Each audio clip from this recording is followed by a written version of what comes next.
ఈరోజు మనం ఒక live mutual fund SIP portfolio చూపిస్తున్నాను నేను మీకు. ఇది 2021లో స్టార్ట్ చేసింది. దాని పర్సంటేజ్ ఆఫ్ రిటర్న్ ఎంత, అందరికీ డౌట్స్ ఉంటాయి. అమౌంట్ వేస్తే ఏమవుతుందని. దాని పర్సంటేజ్ ఆఫ్ రిటర్న్ ఎంత, మరి అతను స్టాప్ చేశాడు, దేనివల్ల స్టాప్ చేశాడు, కంటిన్యూ చేసి నింటే ఎంత అమౌంట్ అవ్వు, 1000 రూపీస్ 10% స్టెప్అప్ చేస్తే ఎంత అమౌంట్ అవుతుంది, 5000 రూపీస్ ఎస్ఐపి చేసి దాన్ని 10% స్టెప్అప్ చేస్తే నెక్స్ట్ 15 ఇయర్స్ ఎంత అవుతుంది. చాలా మంది ఈ బ్రాకెట్ లోనే ఉంటారు. 1000 టు 10,000 బ్రాకెట్ లో ఉంటారు. వీళ్ళ కోసం కానీ అందరి కోసం చాలా ఉపయోగపడుతుంది. Let's start the video. కొనాలని మేము రికమెండ్ చేయట్లేదు. ఇది జస్ట్ ఒక ఎగ్జాంపుల్ కోసం మాత్రమే చూపిస్తున్నాము. ఓకే, సో ఇతను Aditya Birla Sun Life retirement fund అనే ఒక ఫండ్ తీసుకొని దాంట్లో ఇన్వెస్ట్మెంట్ చేస్తాడనమాట. ఓకే, మీరు చూస్తే 30s ప్లాన్ అది. Okay, it's a direct plan, retirement based plan. Okay, so దీంట్లో అతను ఎస్ఐపి స్టార్ట్ చేశాడు. అతని ఎక్స్ఐఆర్ చూస్తే 12.5% ఉందన్నమాట. ఓకే, మీకు ఎఫ్డి చేస్తే 7% ఇస్తారు, ఆర్డి చేస్తే 7% ఇస్తారు. ఇది 2021లో స్టార్ట్ చేసిండే పోర్ట్ఫోలియో. ఓకే, మీరు ఎన్ఏవి చూస్తే 23 రూపీస్ ఉందన్నమాట. ఇప్పుడు ఎన్ఏవి చూస్తే 23 ఉంది. బట్ యావరేజ్ పర్చేస్ ప్రైస్ అప్పుడు వచ్చేసి 13 ఉన్నిందనమాట 2021లో.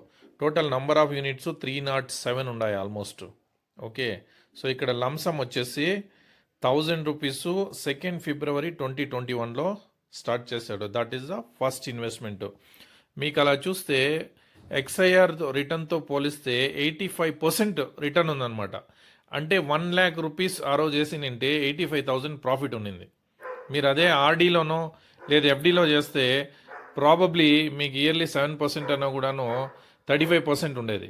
ఓకే, మీరు చూడండి, ఫస్ట్ 2 ఫిబ్రవరికి వేసాడు, మళ్ళీ 10th ఫిబ్రవరికి, 10th మార్చు, 10th ఆగస్టు, మరి ఇన్ బిట్వీన్ స్టాప్ చేశాడు అనమాట. అతను ఏదో ఇల్లు కట్టాలనేసి స్టాప్ చేశాడు. ఈవెన్ తెలుగు ఛానల్లో ఇంతవరకు ఎస్ఐపి పోర్ట్ఫోలియో లైవ్ ఎవరు చూపించలేదు, మేమే ఫస్ట్ టైము. నా ఛానల్ సబ్స్క్రైబ్ చేయండి. మరి మీరు 1000 రూపీస్ అదే పోర్ట్ఫోలియో నెక్స్ట్ 15 ఇయర్స్కి కంటిన్యూ అయితే విత్ 100 రూపీస్ ఎవ్రీ మంత్ మీరు ఎక్స్ట్రా పే చేస్తే 15 ఇయర్స్కి 15% return. Okay, 15 years long term కాబట్టి మీరు ఏదో స్మాల్ క్యాప్ మిడ్ క్యాప్లో వేసినా కూడా 15% వస్తుంది. ఆల్మోస్ట్ 9 lakh రూపీస్ రిటర్న్ వస్తుంది అనమాట. Okay, monthly 1000 rupees every year 100 rupees పెంచితే 15 ఇయర్స్ మీరు ఇన్వెస్ట్మెంట్ చేస్తే that is going to be 9 lakhs. మరి అదే 5000 rupees per month every year 10% 500 rupees మీరు పెంచితే 15 ఇయర్స్కి 15% return. Same small cap mid క్యాప్లో వేస్తే మీకు ఎంత అవుతుందో తెలుసా? You are going to be shocked. Okay, చూడండి ఎంత అవుతుందో. ఆల్మోస్ట్ 45 lakhs మంత్లీ 5000 రూపీస్ మీరు ఎస్ఐపి వేసి. సబ్స్క్రైబ్ చేయండి, కమెంట్ చేయండి, షేర్ చేయండి. Thank you.